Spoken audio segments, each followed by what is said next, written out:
Hey guys, Jason Samkovic here, Traditional Bow Hunting Wilderness Podcast. It is my last day of 2019. It's my last day of this year's hunting season.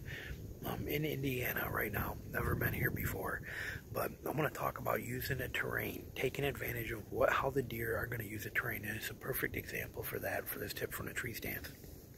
So what we have here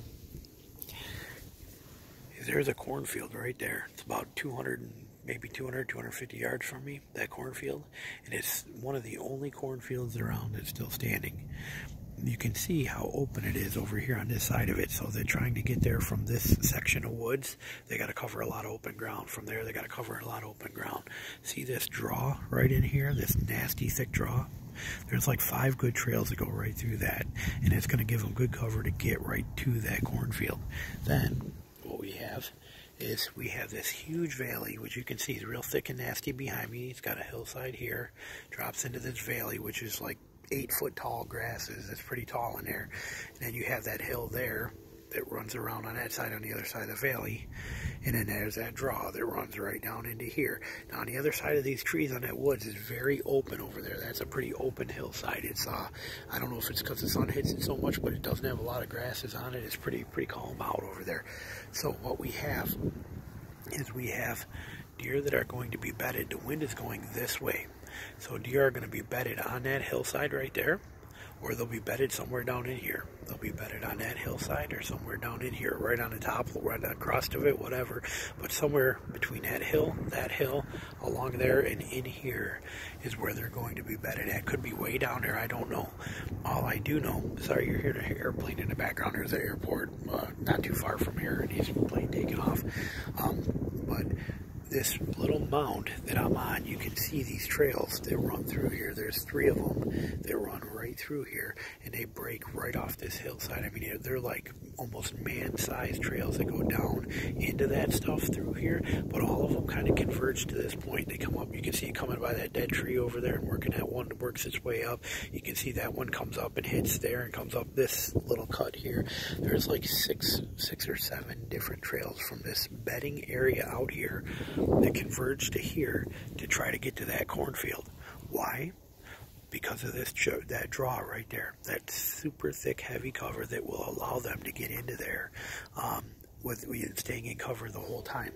Plus, they'll stage right in this area here as they wait for darkness to head in there. It's January here. These deer have been pressured, hunted. They know what's going on. They're not dumb, so they play it smart.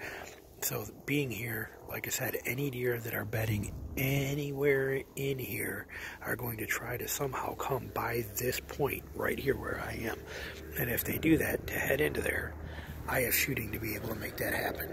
So that's my game plan. That's my philosophy for what we're going to do. But using that terrain, you could have set up anywhere. You could look at, there's an old ladder stand in that tree right on the edge of that cornfield right there. That thing blowing, that's an old beat up ladder stand with some camo netting around it.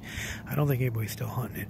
But I mean, you're limited. Those deer can come up through here, can go up through here. They can go anywhere they want on that draw. Now, if you're shooting a crossbow or compound, maybe that works. But for a traditional guy, I need them right on me.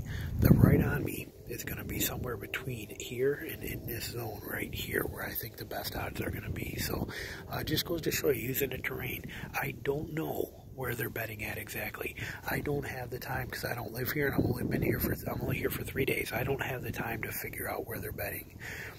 So I have to take into account and consideration what most likely they're doing, and then try and ambush them where it bottlenecks down. This spot I'm in right here is where all of that bottlenecks down to because of that draw.